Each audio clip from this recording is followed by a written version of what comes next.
Demo देख 1 2 3 4 5 ma'am आपने sir okay ठीक है डेमो रिलेटेड थोड़ी सी बात करूंगी 2 मिनट की फाइनेंशियल मैनेजमेंट मतलब पैसों को मैनेज करना मनी को मैनेज करना फाइनेंस को मैनेज करना। अब आप सोचो ना पैसों को लेकर आप क्या ही मैनेज कर सकते हो। दो ही चीज है, पैसे उठाने कहाँ से है, पैसे लगाने का है। आप पैसों से लेकर सिर्फ यही दो चीजें मैनेज कर सकते हो कि पैसे आएंगे कहाँ से, पैसे जाएंगे कहाँ। करेक्ट, इससे ज्यादा कुछ नहीं कर सकते। फिर हमने डिस्कस किया भाई कि कोई भी पैसा फ्री ऑफ कॉस्ट नहीं है। आज कहीं से भी पैसा लेना फ्री ऑफ कॉस्ट नहीं है। बैंक से ले लो, इंटरेस्ट देना पड़ेगा। इक्विटी शेयर, प्रेफरेंस शेयर उठा लो, डिविडेंड देना पड़ेगा, कैपिटल गेन देना पड़ेगा। आप डिबेंचर्स इशू कर दो, इंटरेस्ट देना पड़ेगा। आप कुछ भी डिबेंचर्स वर्ड समझते हो ना, डिबेंचर्स मतलब पब्लिक से लोन लेना। जब बैंक से आप बैंक से लोन लेते हो, बैंक के केस में आप बैंक से लोन लेते हो, यहाँ पब्लिक से लोन लेते हो। और इक्विटी शेयर और प्रेफरेंस शेयर में क्या डिफरेंस है भाई? बेसिकली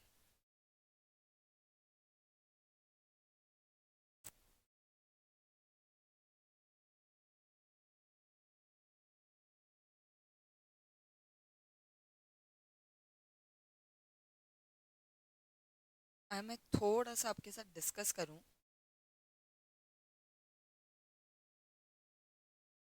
ये अगर कंपनी है, ठीक है, तो जब कंपनी का लाला निकल जाता है ना, खत्म हो जाती है जब कंपनी, तो सबसे पहले भिखारियों की तरह आ जाते हैं क्रेडिटर्स, हाथ में कटोरा लेकर, पैसे दे दो, पैसे दे दो, पैसे दे दो। ठीक है, इनको बोलते हैं ट्रेड वाले लोग। तो सबसे पहले ट्रेड वाले लोग आकर खड़े हो जाते हैं क्योंकि उनका उधार भी छोटा मोटा उधार रहता है, कोई बहुत बड़ा उधार। फिर आते हैं उसके पीछे थोड़े से बड़े लोग, बैंक लोन वाले, बैंक लोन वाले या डेटर या डिबेंचर वाले। मैम आप दोनों के नाम? मीनाक्षी और दिशा। ठीक है, आप लोग पहली क्लास में आए थे?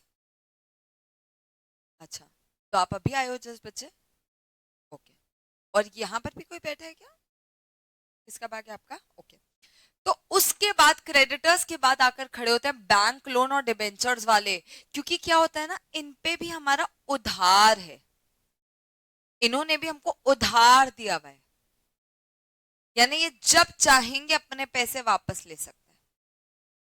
और जब कंपनी का लाला निकलता है ना, तो सबसे पहले इनका हक बनता है पैसे लेने का, क्योंकि ये कंपनी के बाहर वाले लोग हैं, कंपनी के घर के नहीं है।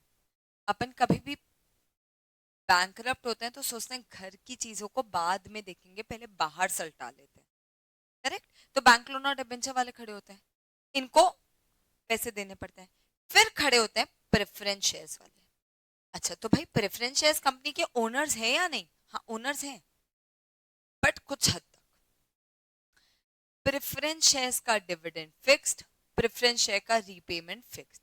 मतलब कहीं ना कहीं इक्विटी शेयर से थोड़े छोटे होते हैं प्रेफरेंस शेयर। और अगर मैं सही बात करूँ ना, तो इंडिया में कोई प्रेफरेंस शेयर्स मेरे ख्याल से तो यही प्रेफरेंस शेयर का कॉन्सेप्ट चलता ही नहीं। बट चलो कोई दिक्कत नहीं है, प्रेफरेंस शेयर्स भी ओनर्स है, लेकिन कुछ हद तक उनको प्रेफरेंस दिया जाता है सब चीजों में। लेकिन जैसे ना एंड में तिजोरी में बहुत सारा पैसा बच गया ना, तो प्रेफरेंस शेयर वाले अपने हिस्से तक के ही मालिक हैं, बाकी सारा इक्विटी शेयर वालों का है। फर्क इतना ही है ना, उनको प्रेफरेंस देते हैं, उनको डिविडेंड पहले देते हैं, रीपेमेंट पहले करते हैं। बट अगर रीपेमेंट के लिए पैसा एक्स्ट्रा बच गया ना, तो उनकी जेब में कुछ एक्स्ट्रा जाता नहीं है, जाता इक्विटी वालों के पास ही है। अंडरस्टूड? तो एंड में बेचारे बेचारे रो धोकर एंड में खड़े होते हैं हमारे इक्विटी शेयर्स वाले, सबसे बड़े भी ये, और एंड में भी। वैसे भी घर में छोटों की बारी पहले आती है, बड़ों की बारी बाद में, तो वैसे ही हमारे shares वाले। अच्छा, तो बच्चे एट द एंड घर के लोग ये दोनों हैं, और बाहर के ये दोनों। अब ना मैं इसको पिक्चर से हटा देती हूँ, क्योंकि ये तो ट्रेड वाला इंसान है ना, ये कैपिटल वाला इंसान नहीं है, ये हमको बड़ा पैसा देकर नहीं बैठा है, ये छोटा इंसान है। थिएटर से पैसे आएंगे उनको भर देंगे, पैसा वाला इंसान है। बट ये जो तीन है ना, ये बड़े इंसान है, इनसे पैसा उठाना है। तो बैंक लोन डिबेंचर वालों को इंटरेस्ट देना पड़ता है, प्रेफरेंस शेयर्स इक्विटी शेयर्स वालों को डिविडेंड देना पड़ता है। और कुछ पैसा ना इनके पास तिजोरी में भी रहता है, तिजोरी, रिटेन्ड अर्निंग, ये भी फ्री है नहीं है भाई। देखो मम्मी पापा से पैसे लेना भी फ्री नहीं है, क्यों? कि वो भी 10 गाली देकर ही पैसे देंगे, है ना। आप मेंटल पीस आपसे ये वाले पैसे नहीं लेंगे, इंटरेस्ट डिविडेंड एक्सपेक्ट नहीं करेंगे, पर आपकी मेंटल पीस अफेक्ट कर देंगे। दोस्तों से पैसे ले लो, आप रोज याद दिला देगा, वो यही है। जो खुद के पैसे होते हैं, रिटेन अर्निंग होती है, सेविंग्स होती है ना, उसके साथ क्या खर्चा अटैच होता है पता है? Opportunity cost. क्या खर्चा अटैच होता है? Opportunity cost. भाई आज आप लोग सपोज सपोज सीएस प्रैक्टिस की जगह सर्विस करते, प्रैक्टिस में जो पैसा लगा है, प्रैक्टिस सॉरी, सर्विस तो अलग चीज हो गई, प्रैक्टिस की जगह कोई बिजनेस चालू कर रहे हो, तो प्रैक्टिस से जो कमाते वो कहीं ना कहीं बिजनेस से नहीं कमा, कंपेयर तो करोगे ना।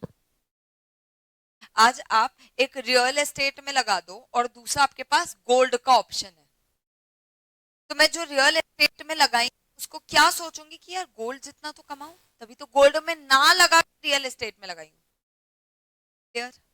इतनी बातें क्लियर है, यानी खर्चा अटैच्ड है with the sources of fund. Sources of fund के साथ क्या है? खर्चा अटैच्ड है। तो भाई जहां इन्वेस्ट करोगे वहां से रिटर्न भी तो एक्सपेक्ट करोगे। अगर सोर्स के साथ खर्चा है तो इन्वेस्टमेंट के साथ रिटर्न है।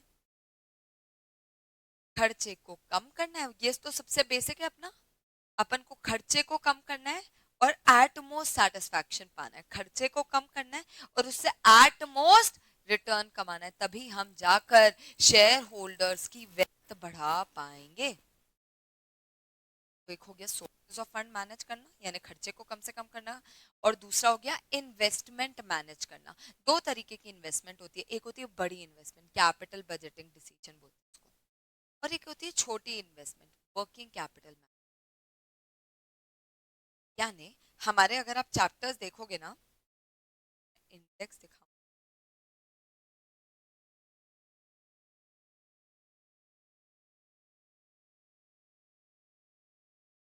तो बड़े छोटा सा इंडेक्स है, ये इंट्रोडक्शन है, इसमें यही सारी बातें लिखी है जो अभी अपन ने डिस्कस किया कि अलोकेशन यूजेज, सॉरी,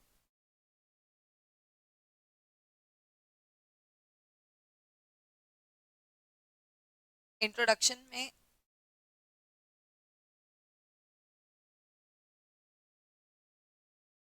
हाँ, इंट्रोडक्शन में यही बात लिखी है, एक जगह से पैसा उठाना है तो दूसरी जगह पैसा लगाना है, एक्सेट्रा। ठीक है, ये इंट्रोडक्शन की बात है। आज अपन पढ़ेंगे time value of money, 2 minute बाद डिस्कस करूंगी। Time value of money is the base of every other chapter. ठीक है, 2 मिनट बाद। फिर आ गया, अगर मैं एप्लीकेशन की बात करूं, पैसा लगाना का है, तो उसमें आ गया कैपिटल बजटिंग और वर्किंग कैपिटल मैनेजमेंट, कि भाई पैसा लगाना का है, तो सबसे इंपॉर्टेंट चैप्टर आ गया उसमें, capital budgeting working capital. Capital budgeting मतलब लॉन्ग टर्म, वर्किंग कैपिटल मतलब शॉर्ट टर्म इन्वेस्टमेंट। अगर मैं सोर्सेज ऑफ फंड की बात करूं कि पैसा उठाना कहां से है, तो उसमें हमको दो चैप्टर आ गए, cost of capital, capital structure, ये सब में अपन पढ़ेंगे सोर्सेज ऑफ फंड के बारे में। एक डिसीजन होता है बच्चे डिविडेंड का। एक फाइनेंशियल मैनेजमेंट में 3 तरीके के डिसीजन लेने पड़ते हैं। एक सोर्सिंग का डिसीजन, इसको बोलते हैं फाइनेंसिंग डिसीजन, कि फाइनेंस उठाएं कहां से। दूसरा होता है इन्वेस्टमेंट डिसीजन, और तीसरा होता है डिविडेंड डिसीजन। आपको क्या लगता है what is dividend decision? Very good. आज जब कंपनी पैसे कमाती है, वो दो चीजें कर सकती है, या तो उसको रिटेन कर ले, रिटेन क्यों करेगी आप? फर्दर इन्वेस्ट करने के लिए, या दूसरा है इक्विटी शेयर्स को डिविडेंड बांट दे। आज आप सोचो, आपकी एक्सपेक्टेशन थी कि आपको डिविडेंड मिलना है, हाँ, आप एकदम क्लियर थे आपको डिविडेंड मिलना है में से, मैं कंपनी हूँ, आप लोग मेरे शेयर होल्डर, और मैंने वो एक्सपेक्टेशन पूरी, इसको रीड खुद इन्वेस्ट, लिमिटेशन क्या हुई, तो आप लोग क्या करोगे, शेयर को डंप कर दोगे, बेच दोगे, ये कोई रखना ही नहीं है ऐसा शेयर जिसमें डिविडेंड नहीं मिले. So dividend decision is also a very big decision a company has to take. अब ये भी तो बात पैसों की है ना, इसलिए इसको भी कहाँ कवर करते हैं, फाइनेंशियल मैनेजमेंट. यानी फाइनेंस से रिलेटेड दो चीजें होते हैं, सोर्सेज, यूजेज, और तीन तरीके के डिसीजन होते हैं. फाइनेंस डिसीजन, पैसा उठाना का है, इन्वेस्टमेंट डिसीजन, पैसा लगाना का है, और तीसरा होता है डिविडेंड डिसीजन.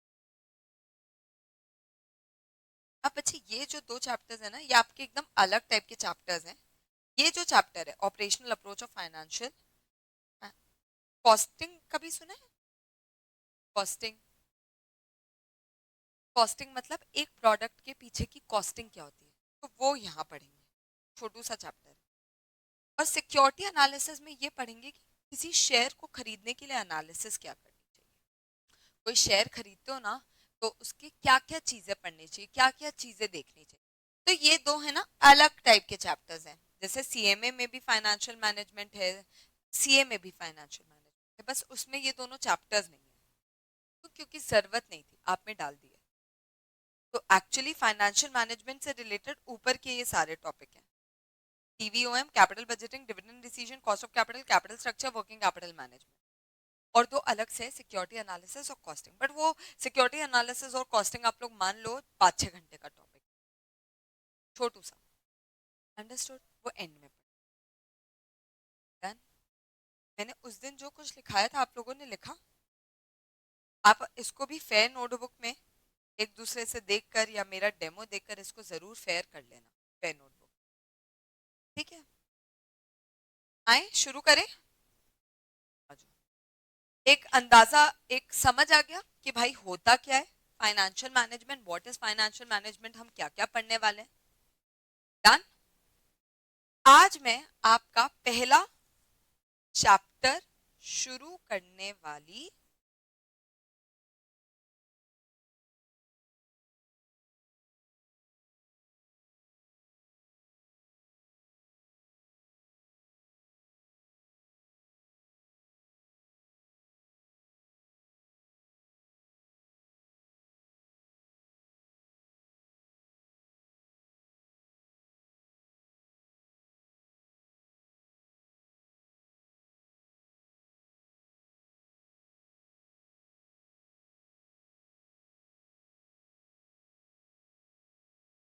थोड़ा सा,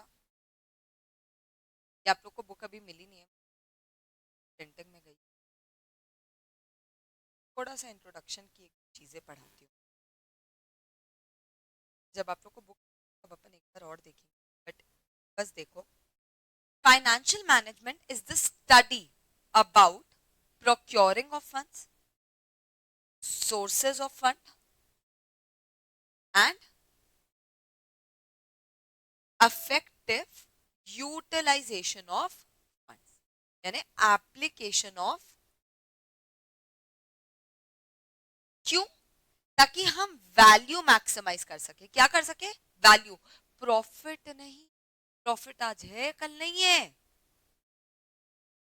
कल नहीं था आज है. एट द एंड क्या बढ़नी चाहिए, उस दिन अपन डिस्कस भी किए थे. तो ये नहीं बोलता कि जेफ बेजोस प्रॉफिट कितना, लोग ये बोलते हैं जेफ बेजोस की नेटवर्थ कितनी. आपको पता है अभी जेफ बेजोस ने $1 ट्रिलियन का पे पैकेज अप्रूव करवाया है.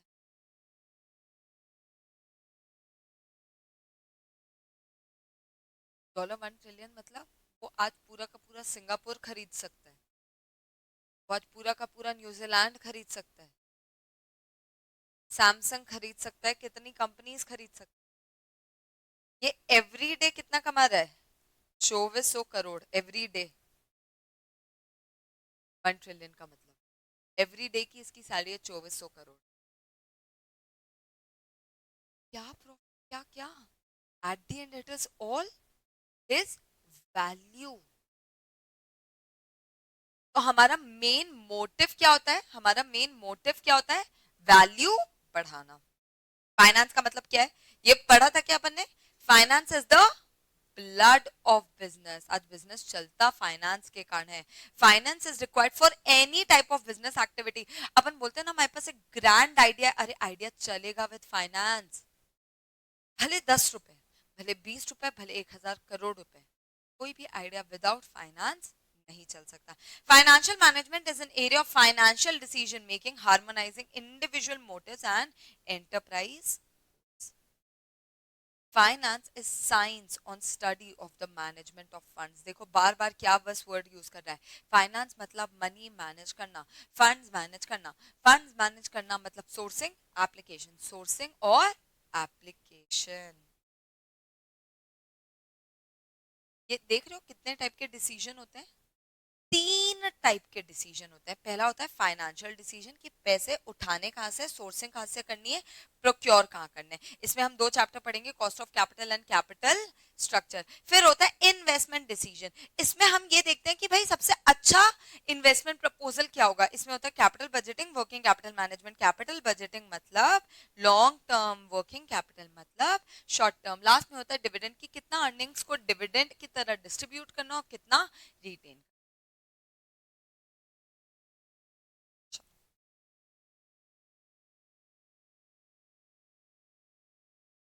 एकदम आराम से कॉन्सेप्ट समझना.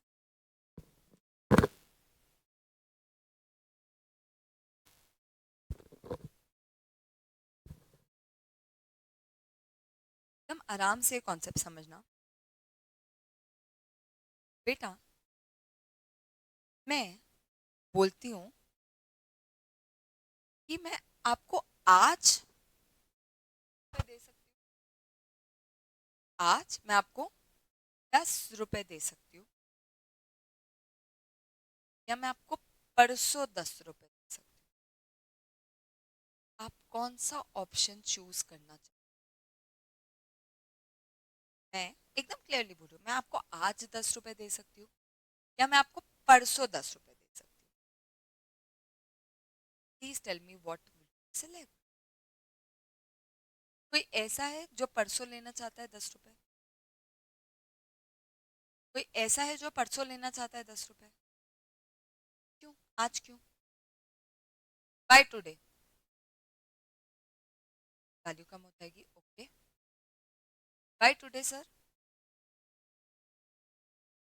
आज चाहिए. क्यों, परसों क्यों नहीं चाहिए.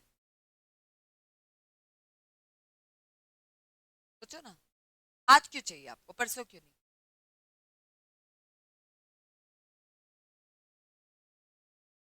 बताइए मैम, क्या लगता है आपको आज 10 रुपए क्यों चाहिए. सबने बोला ना आज. कोई भी ऐसा है. अच्छा, इमीडिएटली दिमाग में आया. ऐसा भी नहीं है कि अपन ने कुछ सोचा इसके बारे में. मैं बोलूंगी ना आज 10 रुपए ले ले या परसों ले ले, तो आप तुरंत बोलोगे आज, बिना सोचे समझे. बिकॉज आपका mind is built that way कि अरे यार आज रुपए मिल रहे हैं तो मैं परसों का क्यों वेट करूं. मेरे को जो रुपए आज मिल सकते हैं टुडे, मैं क्यों परसों. परसों मैम ने नहीं, परसों मैम ने छुट्टी मार लिया, परसों उसकी वैल्यू 12 रुपए हो. स्टेशन. अरे ये तो अपन ने सुना ही होगा. मम्मी पापा बोलते थे हम चाराने में चॉकलेट्स खरीदते थे, 1 रुपए में चॉकलेट खरीदते थे, 5 रुपए में चप्पल आ जाती थी, आज 5,000 की ना है. क्या चेंज हुआ. What changed. Value of money changed. जो चीज मैं पहले 5 रुपए में खरीद सकती थी आज नहीं खरीद सकती हूँ. अरे 10 रुपए की चिप्स भी सेम है क्या. हाँ, एवरी डे उन लोग 2 चिप्स कम कर देते हैं, वो 10 रुपए बढ़ा तो सकते नहीं. बट मैं आपको एकदम एक सीरियसली बता रही हूँ, जो चीज पहले 10 रुपए की चिप्स मिलती, आज वो सेम चिप्स की क्वांटिटी 20 रुपए में. सेम. आप लोग लिटरली आजकल तो काउंट कर सकते हो कि 10 रुपए में कितनी चिप्स आ रहे हैं. पहला ऐसा नहीं था यार. मैगी भी, पता नहीं आप लोगों को पता होगा कि नहीं, मैगी पहले कितने की मिलती थी, एग्जैक्ट 10 रुपीज की. तो उन्होंने क्वांटिटी कम नहीं की. उन्होंने बोला हम क्वांटिटी सेम देंगे बट प्राइस क्या कर देंगे, बढ़ा देंगे. क्यों, इन्फ्लेशन. इन्फ्लेशन.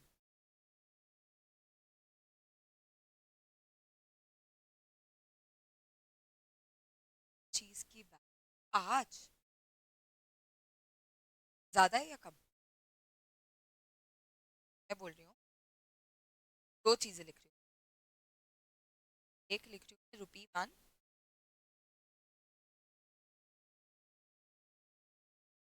यहाँ लिखा मैंने वर्ड टुडे, वर्ड टुडे, किसकी वैल्यू ज्यादा, आज की या कल की? पक्की बात, आज की ₹1 की वैल्यू कल के ₹1 से ज्यादा या कम? पहले के ₹5 की वैल्यू आज की ₹5 की वैल्यू से ज्यादा थी या कम? ज्यादा थी ना? क्यों? क्योंकि इन्फ्लेशन आ गया। क्यों? क्योंकि रिस्क है कि मुझे आगे जाकर वो रुपए मिलेंगे या नहीं, क्योंकि अपॉर्चुनिटी कॉस्ट है। अगर आज वो ₹1 मिलता मैं इन्वेस्ट कर देती और कल शायद वो 1.1 रुपी हो जाता, तो मैं कल भी सेम रुपए क्यों लूं? बट अब मैं बोलूंगी ना कि मैं आज आपको ₹10 दूंगी और परसों मैं आपको ₹20 दूंगी, तो आप सोचोगे नहीं, तो भी आप सोचोगे ₹20 के तो फिर भी चांसेस परसों पे डिपेंडेंट है ना, परसों में नहीं आई तो। बट नाउ इट डिपेंड्स कि आपको वो रिस्क उठाना है या नहीं।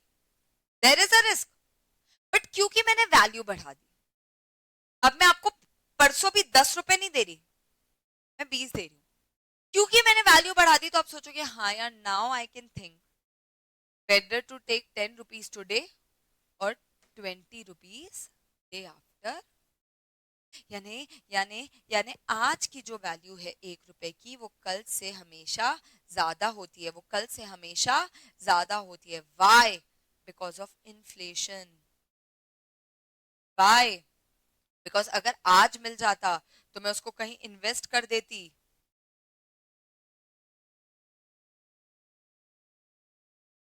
वाई?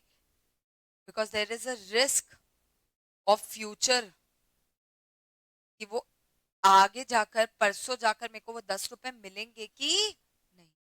एंड ऑल्सो एक एकदम नॉर्मल चीज है, वो बोलते हैं ना, देखो अगर अभी पेप्सी चाहिए, अगर मुझे अभी पेप्सी चाहिए, मुझे अभी पेप्सी पीना, तो उसकी अटमोस्ट वैल्यू कब होगी? जब वो मुझे अभी मिल जाएगी। कोई मेरे को बोलेगा अरे नहीं यार तेरे को अभी चाहिए ना, पर मैं तेरे को 2 दिन बाद देता हूँ। अच्छा तेरे को अभी चाहिए लेकिन मैं तेरे को 2 दिन बाद देता हूँ, उसकी वैल्यू इतनी रहेगी क्या? जो चीज मुझे अभी चाहिए, मुझे अभी मिल जाए, कोई भी चीज मुझे तुरंत मिल जाए, उसकी वैल्यू एकदम से अटमोस्ट हो जाए। आप सोचो ना, आउट ऑफ नोवेयर मैं अभी बता सकती हूँ, बोलूंगी आज मैं क्लास 15 मिनट बंद जल्दी बंद कर दूं या परसों, तो क्या बोलेगा आज कर दो। अरे परसों का देखेंगे, आप आज तो 15 मिनट बंद करो। कि आज की वैल्यू ही अपने लिए ज्यादा प्रेशियस होती है। Anything which is receive today itself is more precious, because परसों का कोई भरोसा। दैट इज व्हाई हमेशा आज की value will be much more than कल की, परसों की।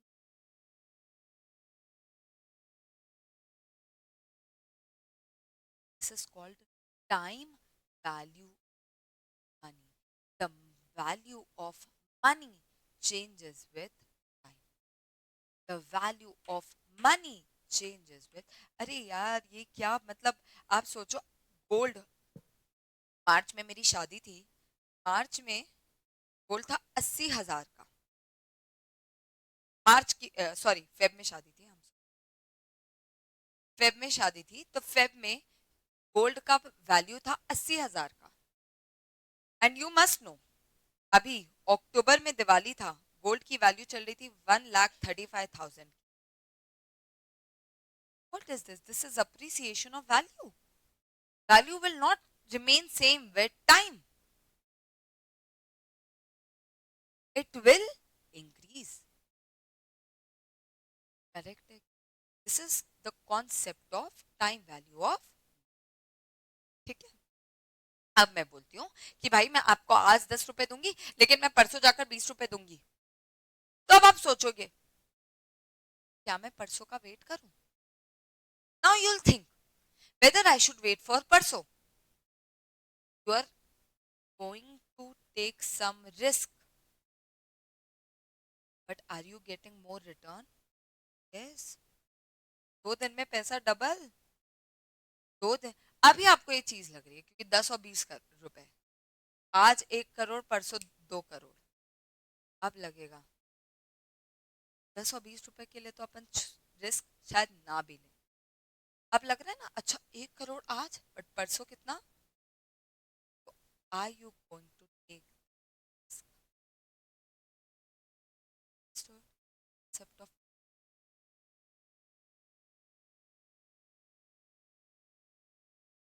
Budget? Time value of money क्या होता है ना, दो चीजें होती है. टाइम वैल्यू ऑफ मनी, दो कॉन्सेप्ट होते हैं.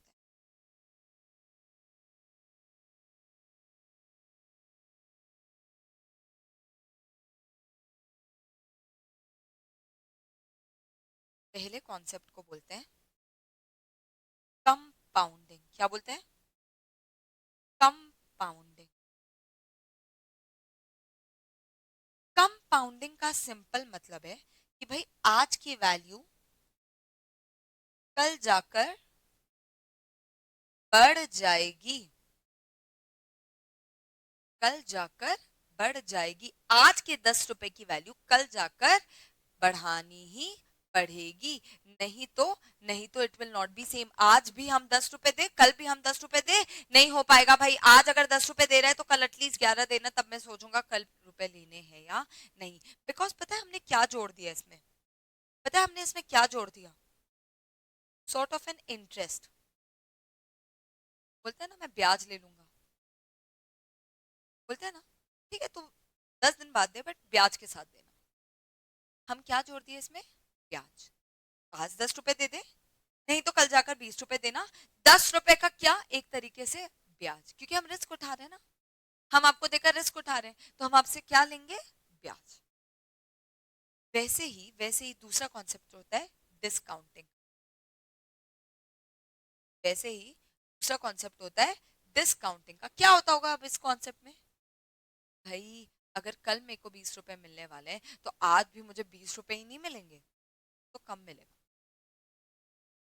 कल अगर कोई मुझे 20 रुपए देने को रेडी है और मैं उसको बोलती हूँ यार कल मत दे, तू आज ही दे दे, कि फिर मैं आज 20 रुपए नहीं दूंगा, मैं दूंगा कुछ कम. तो एक दिन पहले दे रहा हूं ना, मैं आपको दूंगा कुछ कम. बेसिकली क्या हुआ यहां से? Interest, interest minus. जो ब्याज वो शायद मुझे कल देता, अब वो नहीं देगा, अब वो मुझे ब्याज नहीं देगा. So there are two concepts in time value of money. Actually, there are two words in time value of money: present value or future value. Future value is always inclusive of interest, and present value is always exclusive of interest. Present में कोई interest नहीं है भाई, but आगे जाकर जब रुपए आएंगे ना, तो उसमें क्या मिलेगा? Interest. तो अगर मुझे आज से कल में जाना है तो इंटरेस्ट ऐड करना पड़ेगा, और कल से आज में आना है तो इंटरेस्ट माइनस करना पड़ेगा वापस. अगर मुझे आज से कल में जाना है तो इंटरेस्ट ऐड करना पड़ेगा, और मुझे कल से आज में आना है तो इंटरेस्ट माइनस करना पड़ेगा. तो जब माइनस करते हैं तो उसको बोलते हैं डिस्काउंटिंग, और जब बढ़ाते हैं तो उसको बोलते हैं कंपाउंड. जब हम कुछ चीज बढ़ाते हैं तो उसको बोलते हैं कंपाउंडिंग, और कुछ चीज माइनस करते हैं तो उसको बोलते हैं डिस्काउंटिंग. एग्जाम्पल, मेरे को कोई आज 100 रुपए देने वाला था, अब बोलता है मैं 1 साल बाद दूंगा, आफ्टर 1 ईयर.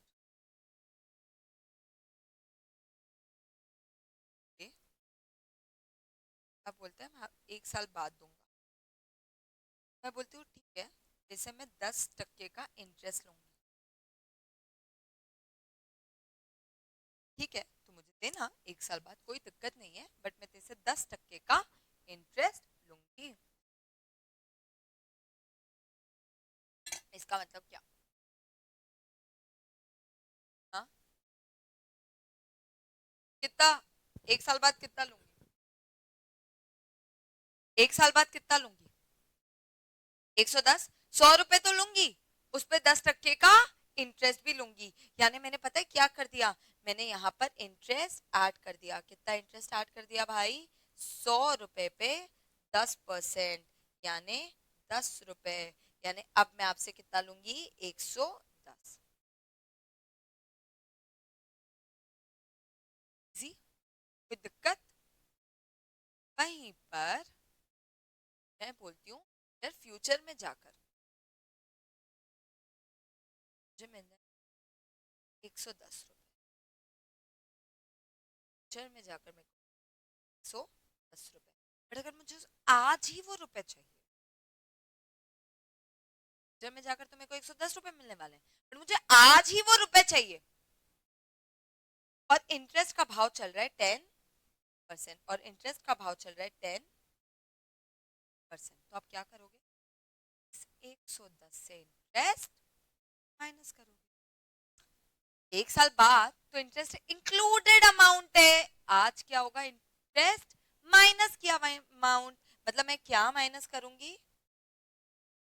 कितना? 11 रुपए. बताओ ना, मैं कितना इंटरेस्ट माइनस? 11 रुपए. तो कैसे कैसे निकाले? 10%. 10% इंटरेस्ट पे इस अमाउंट. समझ रही हो बात? एक बार वापस, कोई दिक्कत नहीं है. तो आगे जाकर 110 आना है 1 साल बाद. तो मैं बोलती हूँ नहीं यार, मेरे को 1 साल बाद नहीं चाहिए, तो आज ही दे दे. मैंने क्या बोला? मेरे को 1 साल बाद नहीं चाहिए भाई, मेरे को तू आज ही दे दे. और 10% का इंटरेस्ट रेट चल रहा है. तो आज की वैल्यू क्या होगी? देख यार, suppose present is 100, future is 100 plus 100. मैंने एक्चुअली, ये क्या है?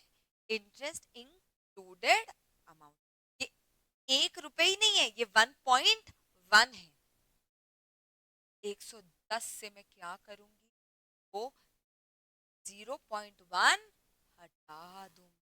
वो 10 रुपए का इंटरेस्ट हटा दूंगी. और क्या आ जाएगा? आज की वैल्यू 100.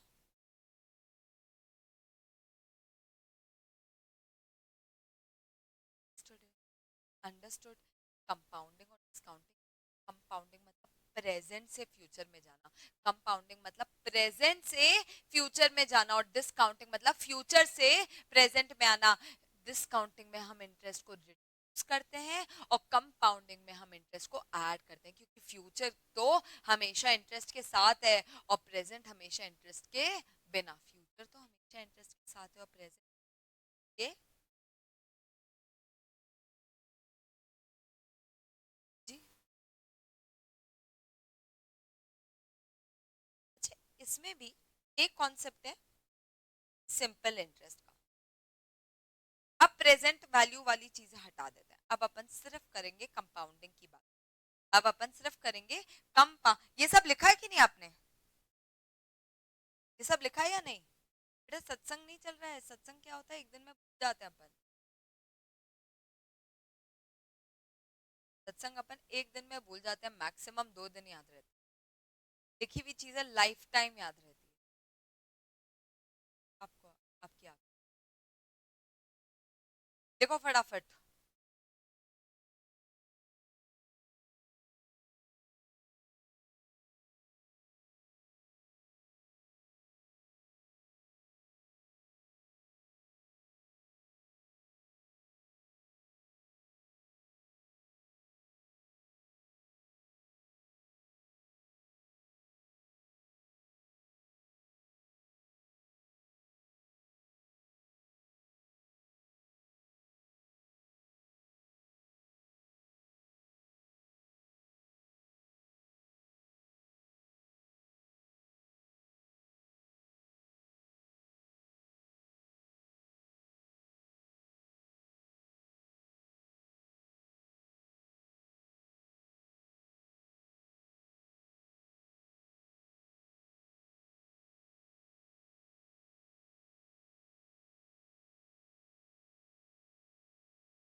देख लिया क्या?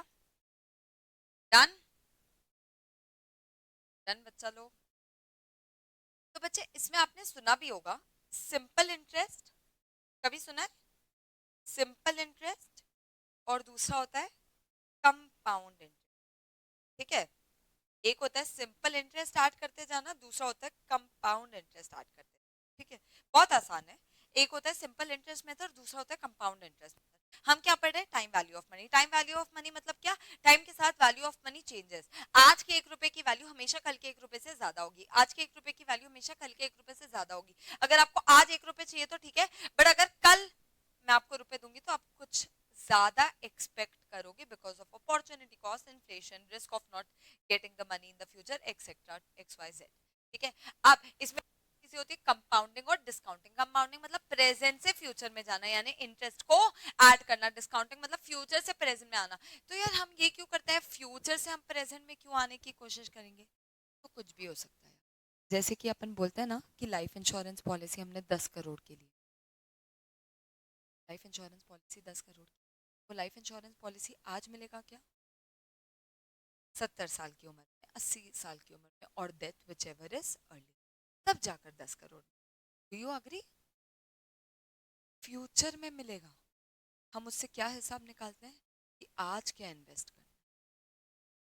हमको फ्यूचर की वैल्यू पता है 10 करोड़ ही मिलेगा, बट हम उससे हिसाब क्या लगा सकते हैं कि उसके लिए आज क्या इन्वेस्ट करना चाहिए।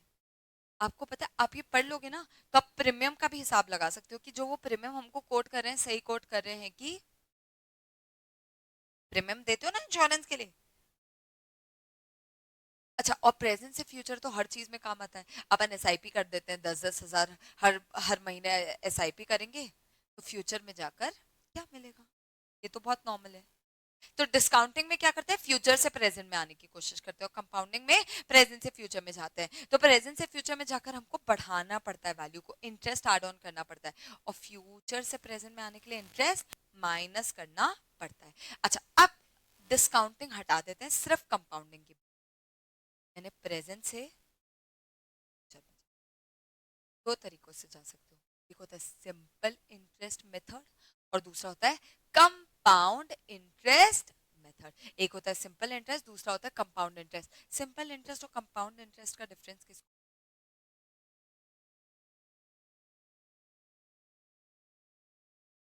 सिंपल में प्रिंसिपल पे होता है, सिंपल इज ऑन प्रिंसिपल, और कंपाउंड प्रिंसिपल प्लस इंटरेस्ट। मैंने आज 100 रुपए इन्वेस्ट किए ना बच्चे, तो अब वो मैं निकालूंगी, समझना। सिंपल में क्या होता है? आज मैंने 100 रुपए इन्वेस्ट किए ना, तो मुझे ईयर 1 में उसका इंटरेस्ट तिजोरी में आ जाता है।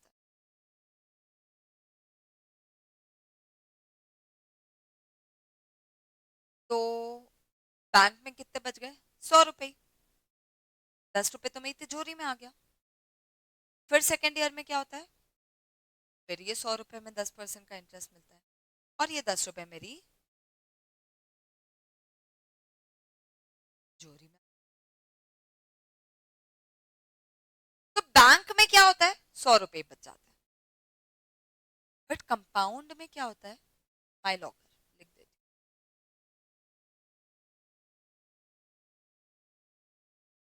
पहले साल 10 रुपए मैंने माई लॉकर में निकाल लिए, दूसरे साल 10 रुपए और निकाल। बट कंपाउंड इंटरेस्ट में क्या होता है बच्चे? 100 रुपए ना, वो 1 साल बाद आपको 10 रुपए का इंटरेस्ट देते हैं, और और ये चले जाता है बैंक के ही लॉकर में।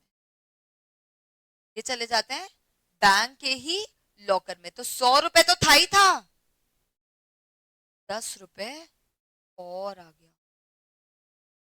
100 रुपए तो था ही था, जो 100 रुपए स्टार्टिंग का इन्वेस्ट की थी ना, वो तो था ही था बैंक पे पड़ा। 10 रुपए बैंक के ही लॉकर में और आ गए। तो बच्चे अब सेकेंड ईयर में क्या हुआ पता है क्या?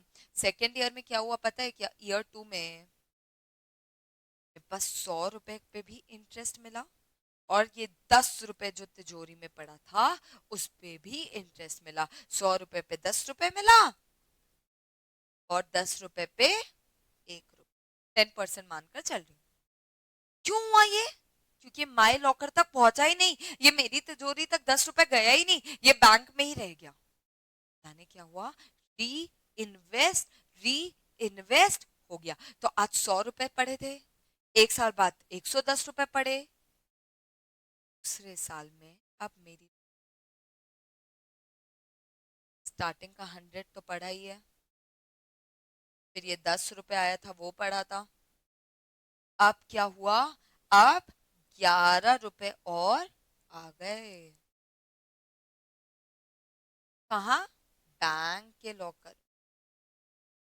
Now the value became 100 plus 10 plus 21, 100। यहां वैल्यू कितनी थी, 100। इसको बोलते हैं कंपाउंड इंटरेस्ट। देखो ना क्या हुआ, देखो ना क्या हुआ। सिंपल इंटरेस्ट में 100 रुपए पे 10 कमाए, फिर 10 कमाए, 120 कमाए।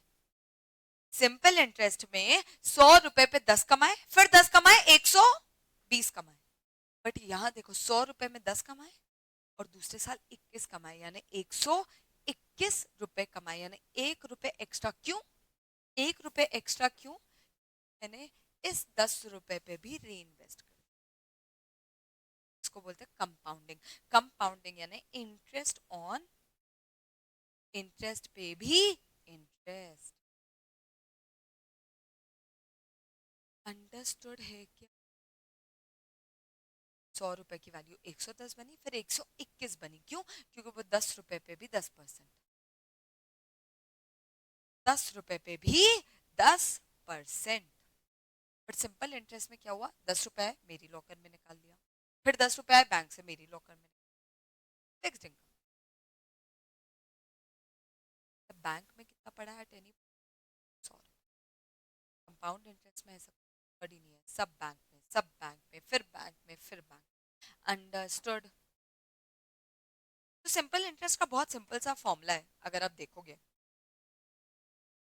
सिंपल इंटरेस्ट का फॉर्मूला बहुत सिंपल है, वेरी सिंपल। इंटरेस्ट कैसे निकालते हैं, प्रिंसिपल पे रेट इनटू करते हैं और number of years into, PNR। Principal पे रेट इनटू करते हैं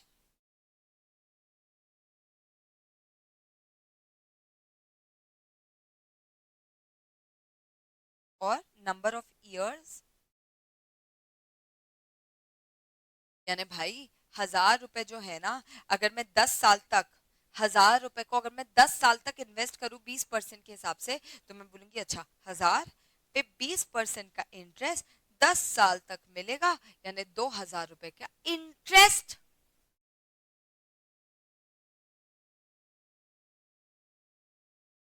अच्छा अच्छा अच्छा, तो फ्यूचर वैल्यू क्या होगी यार, एक सेकेंड।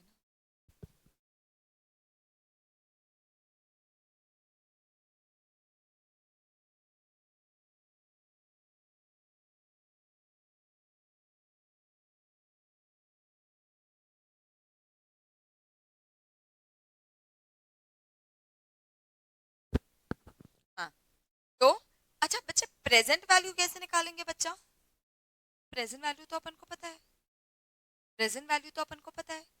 ए sorry sorry sorry, future value कैसे निकालेंगे, मैं बोलती हूँ तो 10 साल बाद कितना मिलेगा यार, ये तो अपन को पता है, present value plus interest.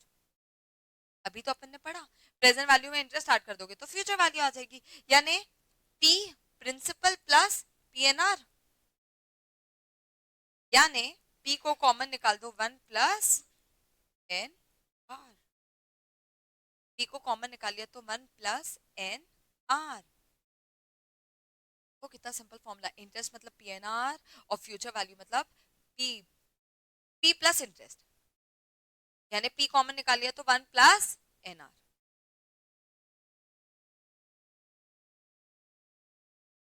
Example, आज इन्वेस्ट किए 20,000 रुपये, इंटरेस्ट रेट है 8%, नंबर ऑफ इयर्स है 7, तो इंटरेस्ट कितना कमाऊं, सिंपल।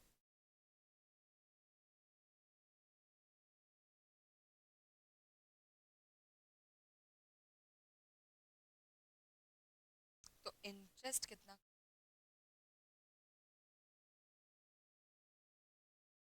बताओ तो। 20,000 रुपए प्रिंसिपल है, 8% का इंटरेस्ट है, 7 साल तक मैंने इन्वेस्ट करके रखा। इंटरेस्ट कितना, 20,000 पे मैं 8% इंटरेस्ट कमाऊंगी, सिंपल। कितने साल तक, 7 साल तक। 20,000 पे मैं 8% इंटरेस्ट कमाऊंगी, 1,600 रुपए हर साल कमाऊंगी, 7 साल तक। कितना आ गया,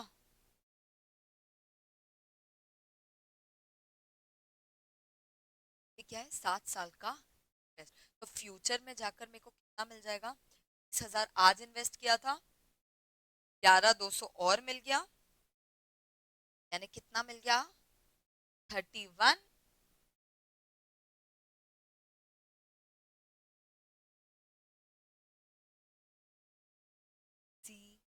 दिक्कत कोई परेशानी बच्चे, इजी। चलो आज अपन यहीं तक पढ़ेंगे, कल प्लीज कैलकुलेटर लेकर आना, क्योंकि कैलकुलेटर के बिना मुश्किल हो जाएगा। टाइम वैल्यू ऑफ मनी का कॉन्सेप्ट समझ आया बच्चे, थैंक यू।